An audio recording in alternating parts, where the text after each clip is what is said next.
मुस्लिम परिवार की लड़की की शादी होती है और उस शादी में इंतजार था तो सिर्फ मामा का कि मामा कब आएगा और कब इसकी सारे रस्म करेगा।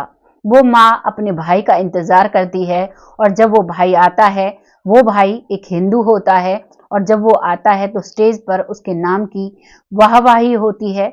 सब लोग बड़े अचंभे में हैं कि एक मुस्लिम महिला का भाई हिंदू कैसे हो सकता है। क्या कहानी है इन बहन भाइयों की, आइए जानते हैं इस कहानी में। नमस्कार, मैं महक चौधरी आज आपके सामने एक ऐसी कहानी लेकर आई हूं जिसको सुनकर आपकी आंखों में आंसू आ सकते हैं और आपको एहसास होगा कि दुनिया में सभी लड़के बुरे नहीं होते। दुनिया में हर जो लड़का बाहर सफर कर रहा है या फिर आपकी मदद करने की कोशिश कर रहा है, वो कोई लालची नहीं होता या उसके मन में कोई खोट नहीं होता। नमस्कार, मैं महक चौधरी आज आपके सामने दिल्ली से आ रही एक लड़की जिसको कि इलाहाबाद जाना था, उसकी सच्ची कहानी लेकर आई हूं। एक लड़की जिसका नाम होता है रुबीना, जिसकी उम्र 18 साल है। वो दिल्ली में रहकर पढ़ाई करती है और पढ़ाई के बाद अब उनके माता पिता का उसे कॉल आता है और कहते हैं कि बेटा, तुम रिजर्वेशन कराकर फटाफट घर आ जाओ, कुछ बहुत जरूरी काम है। 18 साल उसकी उम्र थी। वो रिजर्वेशन तो करा लेती है लेकिन अब तक कभी भी वो अकेली उसने कभी भी सफर नहीं किया था। ये उसके जीवन का पहला सफर था जिसे वो अकेली तय करने वाली थी। अब वो रिजर्वेशन कराने के बाद इलाहाबाद की ट्रेन में दिल्ली से बैठ जाती है और जहां वो रिजर्वेशन कराती है उस बोगी में ज्यादातर सभी लड़के थे, महिला उसमें एक भी नहीं थी तो एक दो महिलाएं थी जो कि बहुत ही बुजुर्ग थी। रात का सफर था। अब वो लड़की डर जाती है और बस पल पर यही सोचती है कि कुछ मेरे साथ गलत ना हो जाए। इसमें तो सभी लड़के हैं और सभी लड़के आपस में मजाक कर रहे थे, हंसी ठिठोली कर रहे थे। वो अपनी सीट पर जाकर सहमी सी डरी सी चुपचाप बैठ जाती है। काफी समय हो जाता है। वो पूरे बोगी का घूमकर मुआयना करती है, देखती है कि कोई महिला मुझे मिल जाए तो मैं सीट बदल लूं, उसके पास बैठ जाऊं, लेकिन उसे ऐसा कोई भी नहीं मिलता है और वो रुबीना अपनी सीट पर डरी सहमी सी दोबारा आकर बैठ जाती है। बहुत देर तक वो अपनी सीट पर बैठी रहती है। तभी वहां पर जो लड़के हंसी ठिठोली कर रहे थे उनमें से ही एक लड़के की नजर उस लड़की पर पड़ती है और वो उसके डर को भांप लेता है। जैसे ही उसे एहसास होता है कि ये लड़की बहुत डरी हुई है, तभी वो लड़का उसके पास आता है और उसके पास आकर कहता है कि बहन, मेरा नाम शकील है और तुम क्यों डरी बैठी हो? बहन भाई में कौन से डर की बात है? मैं तुम्हारे साथ बैठा हूं, तुम्हें जहां तक जाना है मैं भी वहीं तक जाऊंगा, तो तुम्हें चिंता करने की जरूरत नहीं है। इस बात पर रुबीना डरी तो थी, अब उसे ऐसा लग रहा था कि कहीं ऐसा ना हो बहन कहकर मेरे साथ कुछ गलत हो जाए। वो अब भी डरी हुई थी। धीरे धीरे वो बताने लगता है कि मैं भी इलाहाबाद से थोड़ी आगे जा रहा हूँ।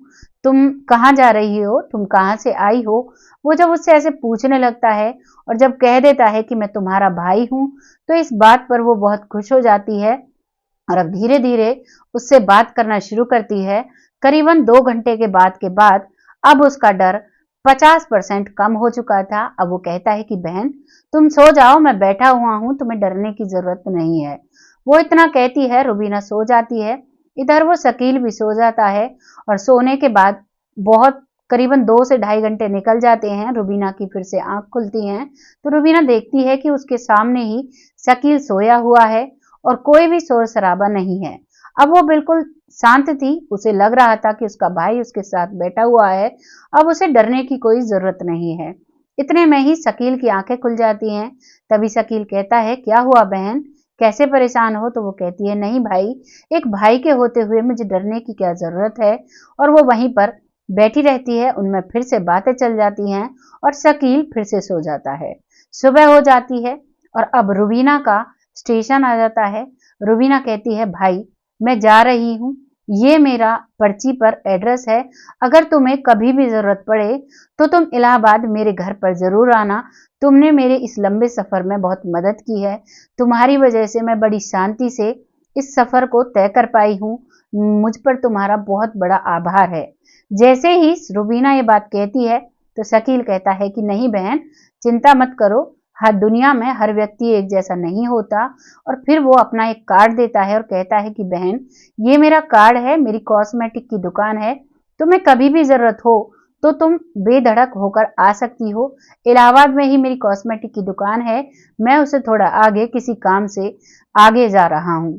अब वो कार्ड लेती है और कार्ड में देखती है कि कार्ड में उस कार्ड का नाम लिखा हुआ है शिवा। वो कहती है कि भाई, आपने मुझे गलती से किसी और का कार्ड दे दिया है, ये आपका कार्ड नहीं है। तभी शकील कहता है कि बहन, गलती से नहीं, ये मेरा ही कार्ड है, मेरा नाम शिवा है, मैं हिंदू परिवार से बिलोंग करता हूँ, लेकिन अगर मैं तुम्हें शायद ये कहता तो तुम डर जाती, इसीलिए मैंने अपना नाम शकील रखा, जिससे तुम्हें रास्ते में कोई परेशानी ना हो। और दोनों एक दूसरे का पता अपने पास रख लेते हैं और अब अपनी अपनी मंजिल पर वो जो शकील है उसका बैग लेता है, उसे नीचे उतार कर आता है और फिर से ट्रेन में चढ़ जाता है और अब दोनों अपनी अपनी मंजिल पर पहुंच जाते हैं। रुबीना अपने घर पहुंचती है। घर जाकर पूरे किस्से को अपने माता पिता और अपने भाई को बताती है और बहुत खुशी खुशी अब वो अपने घर पर रहती है। कुछ दिनों में उसकी पढ़ाई पूरी हो जाती है और अब उसके घर वाले उसकी शादी कर देते हैं। शादी हो जाती है। शादी के बाद अपने परिवार में बेहद ही खुशी तरीके से वो रहती है और अब उसे 2 बच्चे होते हैं, एक बेटी एक बेटा।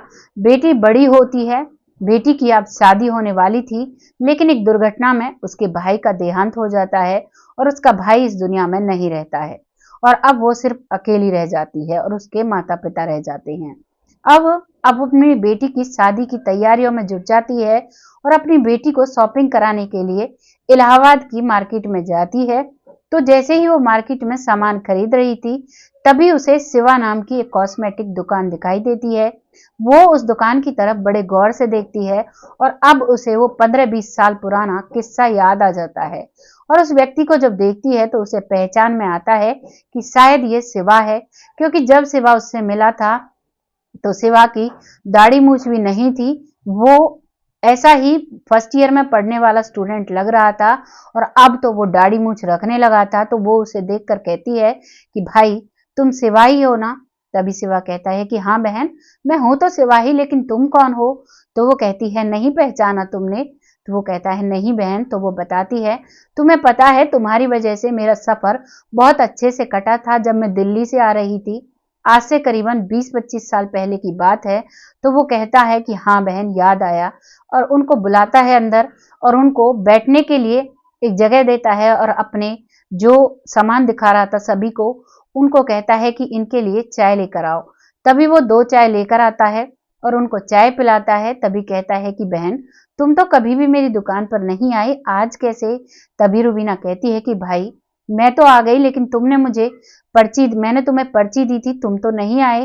तभी वो कहता है कि बहन, मैं उसके बाद घूमने गया था, वो पर्ची मेरी जेब में ही रखी हुई थी और बारिश आने की वजह से वो पर्ची भीग जाती है और वो रास्ते में ही पर्ची मुझसे खत्म हो जाती है। तभी रुबीना कहती है कि भाई, ऐसा ही मेरे साथ हुआ, आपका कार्ड मुझसे खो गया था और मैंने कई बार ढूंढने की कोशिश की, लेकिन वो मुझे कहीं भी नहीं मिलता है। आज मेरी बेटी की शादी है और मैं अपनी बेटी के लिए कुछ सामान खरीदने आई हूँ। अब तुम्हें मेरी बेटी की शादी में जरूर आना होगा।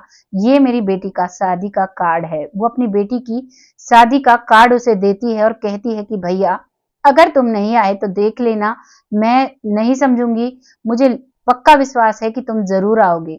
उसका भाई कहता है शिवा कि बहन, तुम चिंता मत करो, मैं जरूर आऊंगा। और अब वो अपनी बेटी को कुछ सामान वहां से खरीदवा कर अपने साथ चली जाती है। और अब शादी की सब तैयारियां हो चुकी थी, लड़की की बारात भी आ चुकी थी और बस उस माँ को इंतजार था कि कब मेरा भाई आएगा और कब मेरी बेटी की सारी रस्में पूरी करेगा। सभी कहते थे कि भाई, रस्में शुरू करो, लेकिन वो कहती है कि नहीं, मेरा भाई आ रहा है, जब वो आएगा तभी मैं सारी रस्में पूरी करूंगी। इस बात पर सब कहते हैं कि इसका भाई कहाँ से आएगा, इसका भाई तो यहाँ है ही नहीं इस दुनिया में। तभी थोड़ी देर में शिवा की एंट्री होती है, उसकी पत्नी, उसके बेटा और उसकी बेटी के साथ में। जैसे ही एक हिंदू परिवार एक मुस्लिम परिवार की शादी में आता है, सब उसे बहुत अचंभित तरीके से देखते हैं और जैसे ही वो आता है, रुबीना भागी दौड़ी जाती है और शिवा के गले लग जाती है और कहती है, भाई, मुझे पक्का विश्वास था आप जरूर आओगे। तभी शिवा कहता है कि एक बहन बुलाए और भाई ना आए, ऐसा तो हो ही नहीं सकता। और अब सिवा सारी रस्में बहुत अच्छे से निभाता है। बहुत अच्छे से स्वागत रुबीना अपने भाई का, अपने भाई के परिवार का करती है और बहुत अच्छे से रुबीना की बेटी की विदाई का वक्त आता है। तभी उनका एक स्टेज लगा हुआ था, उस पर माइक भी था। तभी जो रिश्तेदार वहां पर आए हुए थे सभी बहुत हैरानी में थे कि एक मुस्लिम परिवार में हिंदू परिवार का लोग ऐसे कैसे आ सकते हैं और ऐसे कैसे उनको सारी चीजें, सारी रस्में निभाने का अधिकार रुबीना ने दिया। तभी रुबीना कहती है, सभी से बड़े प्यार से नमस्कार करती है और कहती है कि सभी को असमंजस होगी, सभी के दिमाग में परेशानी होगी, एक सवाल होगा कि कैसे ये मेरा भाई है। तभी वो उस वाक्यांश को बताती है और कहती है कि इन्होंने मेरी उस वक्त पर मदद की थी जब मैं बहुत डरी हुई थी। पूरी रात मेरी ऐसे निकलती, अगर ये नहीं होते तो पता नहीं क्या मेरे साथ हो जाता। इस बात को सुनकर सभी तालियां बजाने लगते हैं। तालियों की गड़गड़ाहट पूरे घर में उठ जाती है और सभी बहुत खुश होकर अब सभी खुले दिल से उसका स्वागत करते हैं। और रुबीना और सिवा का प्यार आज भी ऐसे ही बना हुआ है। दोनों परिवार एक दूसरे के फंक्शंस में आते हैं और बहुत ही प्यार से बहन भाई के रिश्ते को आज भी वो आगे निभा रहे हैं। इस कहानी को आपके सामने लाने का सिर्फ एक उद्देश्य है कि हिंदू मुस्लिम ये जमीन पर आकर हुआ है।